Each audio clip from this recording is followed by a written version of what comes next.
வணக்கம் மக்களே. இந்த வீடியோவில் நம்ம பார்க்க போகிறது passport size photo editing. Passport size photo அப்படின்னாலே ஒரு ப்ளூ பேக்ரவுண்ட் அப்படி இல்லைனா ஒயிட் பேக்ரவுண்டில் இருக்கும். சில நேரங்களில் கஸ்டமர் அவங்க எங்கேயாவது ஒரு ஸ்டேஜ் ஃபங்க்ஷன் இல்லைனா வீட்டில் ஷூட் பண்ண படத்தை கொடுத்து ஒரு பாஸ்போர்ட் சைஸ் படமாக எனக்கு பிரிண்ட் பண்ணி கொடுங்க அப்படின்னாங்கன்னா, அதில் இருக்கக்கூடிய அந்த ஹேர் டீட்டெயில் லாஸ் ஆகாமல் அதை எப்படி பிரிண்ட் பண்ணுறது அப்படிங்கிறத இந்த வீடியோவில் பார்க்க போகிறோம். ஃபோட்டோஷாப்பில் 7.0 யூஸ் பண்ண போகிறோம். ஆல்ரெடி ஒரு பிக்சர் நான் இங்கே சேஞ்ச் பண்ணி வச்சுருக்கேன்னா, இந்த பிக்சர் தான் நம்ம என்ன பண்ண போகிறோம் அப்படின்னா, இந்த மாதிரி பாஸ்போர்ட் சைஸ் படமாக மாற்ற போகிறோம். இங்கே இருக்க ஹேர் டீல் எதுவுமே லாஸ் ஆகாமல் இந்த படத்தை கிளியராக எடிட் பண்ண போகிறோம். சுலபமாக எப்படி பண்ணுறதுன்னு பார்க்கலாம் வாங்க. ஃபஸ்ட்டில் என்ன பண்ணிக்கலாம், கிராப் டூல் எடுத்துக்கலாம். பாஸ்போர்ட் சைஸ் ஃபோட்டோவுடைய அளவு என்னன்னு கேட்டிங்கன்னா 3.5 சென்டிமீட்டர் இன்டு 4.5 சென்டிமீட்டர்.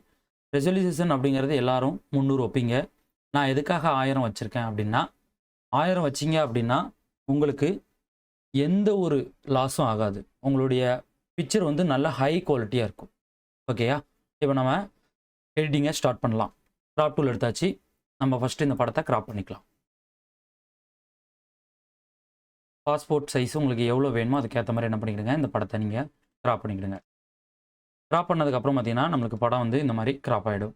இப்போ என்ன பண்ணுறேன், இதில் ஒரு டூப்ளிகேட் போட்டுக்கிறேன். இந்த பிக்சரில் ஒரு டூப்ளிகேட் போட்டுட்டு இந்த படத்தை என்ன பண்ணுறேன், இன்னும் நான் கொஞ்சம் பெருசு பண்ணி லைட்டாக ரொட்டேட் பண்ணிக்கிறேன். டன். இப்போ Ctrl+Shift+E கொடுத்தோம்னா இந்த லேயர் மெர்ஜ் ஆகிடும். ஸோ இதுக்கப்புறம் என்ன பண்ணிக்கலாம்னு கேட்டிங்கன்னா, இந்த படத்தை கலர் கரெக்ஷன் பண்ணிவிட்டு கட் பண்ணலாம். ஸோ அப்படி இல்லைன்னா படத்தை கட் பண்ணிவிட்டு கலர் கரெக்ஷன் பண்ணலாம். சரிங்களா? எப்படி வேணாலும் நம்ம பண்ணிக்கலாம். இன்னொரு டூப்ளிகேட் போட்டுக்கலாம். ஃபஸ்ட்டில் நம்ம கலர் கரெக்ஷன் பண்ணிடலாம். நம்ம என்ன பண்ணிக்கலாம், ஃபஸ்ட்டு இமேஜ் போகிறோம். இங்கே போயிட்டு அட்ஜஸ்ட்மெண்ட்டில் ரைட் அண்ட் கான்ட்ராஸ்ட். பிரைட்னஸ் நான் என்ன பண்ணுறேன், தேவைக்கு ஏற்ற மாதிரி இன்க்ரீஸ் பண்ணிடுறேன். அப்புறம் பார்த்தீங்கன்னா கான்ட்ராஸ்ட்டும் பார்த்தீங்கன்னா லைட்டாக இன்க்ரீஸ் பண்ணுறேன். இது எனக்கு ஓகே. இது பார்த்தீங்கன்னா படம் பார்க்குறதுக்கு ரொம்ப மந்தமாக இருக்குது. முதல்ல எடுத்த படம் கூட நல்லா இருந்துச்சு அப்படின்னு நீங்கள் பார்ப்பீங்க. சரிங்களா? இதை நம்ம கரெக்ஷன் பண்ண போகிறோம். கரெக்ஷன் பண்ணதுக்கப்புறம் நம்மளுக்கு கிளியராக இருக்கும். கர்வ்ஸ் Ctrl+M கொடுத்துட்டு இங்கே ஒரு பிளாக் பாயிண்ட் இருக்கா, இதை எடுத்துகிட்டு போயிட்டு இந்த ஹேரில் வச்சோம் அப்படின்னா நம்மளுக்கு இந்த மாதிரி டார்க்காக பார்த்தீங்கன்னா படம் கிடைக்கும். நல்ல ஒரு ஹை குவாலிட்டியில் நம்மளுக்கு இந்த படம் வந்து மாறிடும். இது ஒரிஜினல், இது எடிட்டிங். இதுக்கப்புறம் கியூ கிளிக் பண்ணிங்கன்னா குயிக் மாஸ்க் மோட் வரும். ப்ரஷ் எடுத்துக்கிறேன். இந்த இடத்துல என்ன பண்ணுறேன், ஃபேஸில் மட்டும் நான் என்ன பண்ணுறேன், பெயிண்ட் பண்ணிக்கிறேன். பெயிண்ட் பண்ணிவிட்டு திரும்ப கியூ கிளிக் பண்ணால் இந்த மாதிரி செலெக்ஷன் வந்துடும். நீங்கள் இப்படி தான் செலெக்ஷன் பண்ணணும் அப்படின்னு அவசியம் இல்லை. இந்த லேசர் டூல் எடுங்க. அப்படியே பார்த்தீங்கன்னா அழகாக செலெக்ஷன் பண்ணிவிட்டு ஃபெதர் மட்டும் கொஞ்சம் நீங்கள் ஒரு 20, 25 இந்த மாதிரி கொடுத்துட்டிங்கன்னா உங்களுக்கு இந்த செலெக்ஷன் கிடச்சிடும். கர்வ்ஸ் அப்ளை பண்ணி லைட்டாக என்ன பண்ணுறேன், ஃபேஸை மட்டும் பிரைட் பண்ணுறேன். திரும்பவும் அதே கர்வ்ஸ் என்ன பண்ணுறேன், அப்ளை பண்ணுறேன். இதுக்கு ஷார்ட்கட்டு Ctrl+Alt+M கொடுத்தீங்கன்னா நீங்கள் அப்ளை பண்ண கர்வ்ஸ் திரும்ப அதே போல் அப்ளை ஆகும். இப்போ பிரைட் பார்த்தீங்கன்னா எனக்கு ஓகே. ஸோ இதுக்கப்புறம் ஷேர்ட்டோட கலர் நல்லா க்ரீன் வேணும். அதனால் இந்த மேஜிக் வான் டூல் எடுத்துகிட்டு இங்கே ஷிஃப்ட் பட்டன் அழுத்தி பிடிச்சிட்டு இந்த மாதிரி கிளிக் பண்ணோம் அப்படின்னா இந்த ஷேர்ட் செலெக்ஷன் ஆகும். இதுக்கு ரைட் கிளிக் பண்ணிவிட்டு ஃபெதர் கொடுங்க. ஃபெதர் பார்த்தீங்கன்னா ஒரு 22 பிக்சல் வச்சுட்டு ஓகே கொடுத்துக்குங்க. இந்த மாதிரி ஸ்மூத்தாக மாறிடும். திரும்ப கர்வ்ஸ் அப்ளை பண்ணுறேன். இதோட பிரைட்னஸ் கொஞ்சம் டவுன் பண்ணிக்கிறேன் லைட்டாக. ஸோ அதுக்கப்புறமா இந்த இடத்துல போயிட்டு சேனலில் க்ரீன் எடுத்துகிட்டு இந்த க்ரீன் கலர் லைட்டாக பூஸ்ட் பண்ணிக்கிறேன். இப்போ ஷேர்ட்டில் இருக்கக்கூடிய அந்த டீட்டெயில் நமக்கு கிளியர் ஆகிடுச்சு. ஸோ இதுக்கப்புறம் நம்ம என்ன பண்ணிக்கலாம்னா, பிக்சருக்கு ஒரு சின்ன ஸ்கின் ஸ்மூத்னிங் நம்ம வந்து அப்ளை பண்ணிக்கலாம். இதுக்கு ஃபில்டர் போயிட்டு இமேஜ் நமிக்கில் நான் போர்ட்ரேச்சர் வச்சுருக்கேன், இதை அப்ளை பண்ணிக்கிறேன். ஜஸ்ட்டு ஓகே அப்படின்னு கொடுத்தோம்னா அழகாக எனக்கு அப்ளை ஆகிடும். ஸோ அது போக பார்த்தீங்கன்னா சின்ன சின்ன டாட்ஸ் ஏதாவது இருக்குது அப்படின்னா நீங்கள் என்ன பண்ணிக்கிடுங்க, இந்த பேட்ச் டூல் எடுத்துகிட்டு ரிமூவ் பண்ணிக்கலாம். இந்த சின்ன சின்ன டாட்ஸ்லாம் நம்ம என்ன பண்ணிக்கிறேன், அப்படியே மார்க் பண்ணி ரிமூவ் பண்ணிக்கிறேன். ஓகே, இப்போ நம்ம ரிமூவ் பண்ணியாச்சு. பிக்சரில் கொஞ்சம் ஷார்ப்னஸ் கம்மியாக இருக்க மாதிரி இருக்குது. அதனால என்ன பண்ணிக்கலாம், இந்த படத்தையே Ctrl+J கொடுத்து ஒரு டூலிட் போட்டு பிளெண்டிங் மோடு வந்து விவிண்ட் லைட் அப்படிங்கிறத வச்சுக்கோங்க. அதுக்கப்புறமா ஃபில்டர், இதில் அதர், ஹைபாஸ் இது நம்ம கொடுத்தோம் அப்படின்னா என்ன ஆகும், இந்த மாதிரி நம்மளுக்கு ஸ்கின் என்ன ஆகும், பிக்சர் என்ன ஆகும், நல்லா ஷார்ப்பாகும். அதிக ஷார்ப்னு நீங்கள் அப்ளை பண்ணிட வேணாம். ஓரளவு உங்கள் பிக்சருக்கு தேவையான அளவு ஷார்ப்னு மட்டும் அப்ளை பண்ணுங்கள். 0.8 பிக்சல் அப்படிங்கிறது எனக்கு ஓகே. அதை நான் என்ன பண்ணுறேன், ஓகேன்னு கொடுத்துக்கிறேன். இப்போ இந்த 2 லேயரையும் சங்கிலி போட்டு Ctrl+E கொடுத்தோம் அப்படின்னா மெர்ஜ் ஆகி ஒரே லேயராக மாறிடும். இதுக்கப்புறமா என்ன பண்ண போகிறோம்னா, பேக்ரவுண்ட் சேஞ்ச் பண்ண போகிறோம். பேக்ரவுண்ட் சேஞ்ச் பண்ணுறதுக்கு பென் டூல் வச்சு கட் பண்ணிங்கன்னா பர்ஃபெக்டாக இருக்கும். இதில் பார்த்தீங்கன்னா பிளைன் பேக்ரவுண்ட் தான் இருக்குது. அதனால் நான் என்ன பண்ணுறேன், மேஜிக் வான் டூலை பயன்படுத்தி இந்த பேக்ரவுண்டை ரிமூவ் பண்ண போகிறேன். மேஜிக் வான் டூல் எடுத்ததும் இங்கே பார்த்தீங்கன்னா உங்களுக்கு 32 அப்படிங்கிற ஒரு வேல்யூ இருக்கும். இந்த வேல்யூ எனக்கு காணாது. நான் என்ன பண்ணிக்கிறேன், இதை ஒரு 40 அப்படின்னு நான் வந்து எடுத்துக்கிறேன். 40ன்னு எடுத்துட்டு கீபோர்டில் ஷிஃப்ட் பட்டன் அழுத்தி பிடிச்சிட்டு இந்த மாதிரி பார்த்தீங்கன்னா கிளிக் பண்ணுறேங்க. கிளிக் பண்ண என்ன ஆகும் அப்படின்னா உங்களுக்கு இந்த பிங்க் கலர் எல்லாம் என்ன ஆகும், செலெக்ஷன் ஆகும். நான் என்ன பண்ணுறேன், கீபோர்டில் ஷிஃப்ட் அழுத்தி பிடிச்சிட்டு இந்த மாதிரி கிளிக் பண்ணிக்கிட்டே இருக்கேன். என்ன கலரில் கிளிக் பண்ணுறேன் அப்படின்னு கேட்டிங்கன்னா, இந்த பிங்க் கலர் பேக்ரவுண்டில் தான் நான் கிளிக் பண்ணுறேன். ஃபேஸில் இந்த மாதிரிலாம் கிளிக் பண்ணிங்கன்னா எக்ஸ்ட்ரா செலெக்ஷன் உங்களுக்கு வந்துக்கிட்டே இருக்கும். சரிங்களா? அதனால் பேக்ரவுண்டில் மட்டும் நீங்கள் கிளிக் பண்ணுங்கள். கிளிக் பண்ணதுக்கப்புறம் ஒரு சில செலெக்ஷன் இந்த மாதிரி இருக்கும். திரும்ப லேசர் டூல் எடுங்க. ஷிஃப்ட் அழுத்தி பிடிச்சிட்டு அந்த செலெக்ஷனை நீங்கள் என்ன பண்ணுங்கள், இந்த மாதிரி மார்க் பண்ணிவிடுங்க. லேசர் டூல் எடுத்துகிட்டு ஷிஃப்ட் பட்டனை அழுத்தி பிடிச்சிட்டு இந்த மாதிரி மார்க் பண்ணிங்கன்னா அதுவும் செலெக்ஷன் ஆகிடும். இப்போ செலெக்ஷன் கொஞ்சம் ஜூம் பண்ணி பாருங்கள். ஏதாவது சொதப்பல் இருக்கான்னு பார்த்தீங்கன்னா உங்களுக்கு ஒரு சில விஷயங்கள் தெரியும். இந்த இடத்துல பாருங்கள், கொஞ்சம் நம்மளுக்கு சொதப்பல் இருக்குது. ஆல்ட் பட்டன் அழுத்தி பிடிச்சிட்டு அதை ரிமூவ் பண்ணிக்கலாம். இந்த செலெக்ஷன் அவுட்டரில் இருக்குது, அதை இன்னருக்கு கொண்டு வரதுக்கு ஷார்ட்கட் கண்ட்ரோல் ஷிஃப்ட் ஐ கொடுத்தோம்னா கரெக்டாக நம்மளுடைய சப்ஜெக்டை மட்டும் இந்த செலெக்ஷன் மார்க் பண்ணும். இதுக்கப்புறம் நம்ம கட் பண்ணிடலாம். அதை கட் பண்ணுறதுக்கு முன்னால் ஒரு சில விஷயங்கள் நோட் பண்ணணும். செலெக்ஷன் என்ன ஆகுதுன்னா, இவருடைய அந்த ஸ்கின், அதாவது இவருடைய அந்த பாடியை ஒட்டி பார்த்தீங்கன்னா இருக்குது. கொஞ்சம் ஒரு ஸ்டெப் உள்ளே வந்துச்சுன்னா அவுட்டரில் இருக்கக்கூடிய அந்த பிங்க் கலர் நமக்கு தெரியாது. அதுக்கு என்ன பண்ணிக்கலாம், இந்த இடத்துல செலக்ட் போயிட்டு மாடிஃபை, இதில் கான்ட்ராக்ட் அப்படின்னு இருக்குது பார்த்தீங்களா, இந்த கான்ட்ராக்ட் அப்படிங்கிறத கிளிக் பண்ணிங்கன்னா உங்களுக்கு இதில் ஒரு வேல்யூ கேட்கும். ஒரு பிக்சல் வச்சுட்டு ஓகே கொடுங்க. ஒரு ஸ்டெப் உங்களுக்கு இந்த செலெக்ஷன் உள்ளே வந்துடும். இப்போ செலெக்ஷன் பார்த்திங்கன்னா பெட்டராக கிடச்சிருச்சு. இதுக்கப்புறம் வெதர் பார்த்திங்கன்னா ஒரு 2 பிக்சல் வச்சுட்டு நாம் இந்த படத்தை கட் பண்ணிடலாம். கண்ட்ரோல் ஜே கொடுத்து டூப்ளிகேட் போடலாம். எல்லாம் அந்த மாஸ்க்கை கிளிக் பண்ணிக்கலாம். மாஸ்க்கை கிளிக் பண்ணதுக்கப்புறம் அட்ஜஸ்ட்மெண்ட் லேயர் போயிட்டு ஒரு சாலிட் கலர் எடுத்துக்கிறேன். ஜியானில் 100 வச்சுட்டு எல்லாத்தையும் 0 கொடுத்து நான் என்ன பண்ணுறேன், இந்த கலரை ஃபில் பண்ணிக்கிறேன். ஒரு ஸ்டெப் கீழே கொண்டு வந்துட்டோன்னா இப்போ நமக்கு பேக்ரவுண்ட் கட் ஆகிடுச்சு. ஹேர் டீட்டெயில் மட்டும் எடுக்கணும்.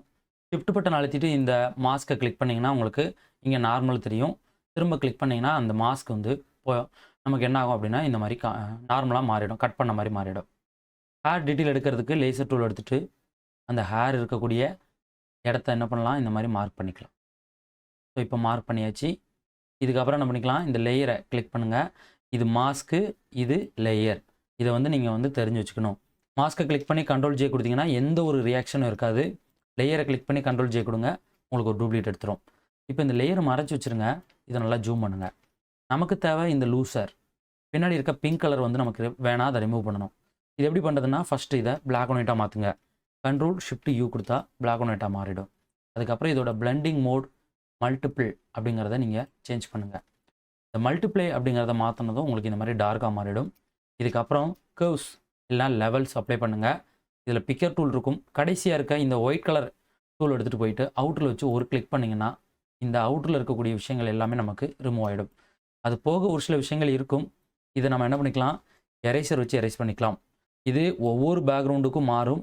இன்னொரு பேக்ரவுண்டில் பார்த்தீங்கன்னா அந்த பிங்க் கலருக்கு பின்னாடி இருந்த ஒரு சின்ன சின்ன ஷேடோ தான் இது இந்த மாதிரி டார்க்காக தெரியுது. ஒவ்வொரு பேக்ரவுண்டுக்கும் இது மாறும். நீங்கள் ரொம்ப டார்க் பேக்ரவுண்டில் இந்த மாதிரி படங்கள் எடுத்துருக்கீங்க அப்படின்னா இந்த மாதிரி ஹேர் டீட்டெயில் துல்லியமாக உங்களுக்கு எடுக்கிறது சிரமமாக இருக்கும். அதனால் எப்போதுமே ஒரு படம் எடுக்கிறீங்க, அந்த படத்தை கட் பண்ணணும் அப்படின்னா ஒரு பிளைன் பேக்ரவுண்டு இல்லை லைட் கலர் பேக்ரவுண்டில் வச்சு நீங்கள் வந்து படத்தை ஷூட் பண்ணுங்கள். ஹேர் டீட்டெயில் எடுக்கிறதுக்கு ரொம்பவே சுலபமாக இருக்கும். திரும்ப இந்த பிக்சர் எனேபிள் பண்ணிவிட்டு 2 சங்கிலி போட்டுடலாம். இந்த லேயர் டாப்பில் இருக்கிறதுனால இந்த மாதிரி நமக்கு தெரியுது. அதை அப்படியே ஒரு ஸ்டெப் கீழே இறக்கிக்கலாம். இதுக்கப்புறம் என்ன பண்ணிக்கலாம்னு கேட்டிங்கன்னா, இந்த மாஸ்க்கை கிளிக் பண்ணிவிட்டு எரேசர் எடுங்க, இல்லைனா ப்ரஷ் டூல் எடுங்க. எடுத்துகிட்டு நம்ம என்ன பண்ணணும், லைட்டாக சின்ன சின்ன பெயிண்ட் பண்ணோம் அப்படின்னா அழகாக பார்த்தீங்கன்னா அந்த பிங்க் கலர் நமக்கு ரிமூவ் ஆகும். இப்போ பொறுமையாக நான் என்ன பண்ணுறேன், பெயிண்ட் பண்ணுறேன். இங்கே பாருங்கள். இப்போ நம்ம இதை எரேஸ் பண்ண பின்னால் நம்ம எடுத்த அந்த ஹேர் டீட்டெயில் வந்து நல்லா கிளியராக தெரிய ஆரம்பிக்கும். ஒர்க் பண்ணும்போது எப்போதுமே கொஞ்சம் பொறுமையாக பண்ணுங்கள். நம்ம எடிட்டிங் ஃபீல்டை பொறுத்த வரைக்கும் ரொம்ப பொறுமை முக்கியம். அப்போ தான் பார்த்தீங்கன்னா ஒரு நல்ல அவுட்புட் கிடைக்கும். இப்போ பாருங்கள், அப்படியே நான் வந்து பெயிண்ட் பண்ணிட்டு வரேன்.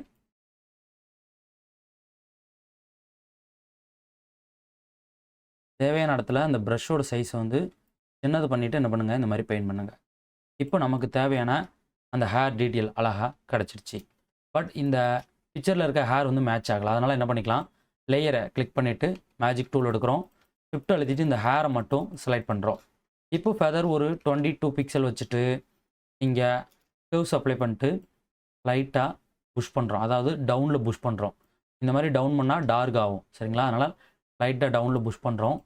அதுக்கப்புறம் ஒரு ஹியூ அண்ட் சேச்சுரேஷன் போட்டு கண்ட்ரோல் யூனா ஷார்ட்கட் கண்ட்ரோல் யூ கொடுத்தீங்கன்னா ஒரு ஹியூ அண்ட் சேச்சுரேஷன் வரும். அப்புறம் பார்த்தீங்கன்னா ஒரு ஹியூ அண்ட் சேச்சுரேஷன் அப்ளை பண்ணலாம். Shortcut control you. சேச்சுரேஷன் லைட்டாக நம்ம என்ன பண்ணிக்கலாம், இதில் கம்மி பண்ணிக்கலாம்.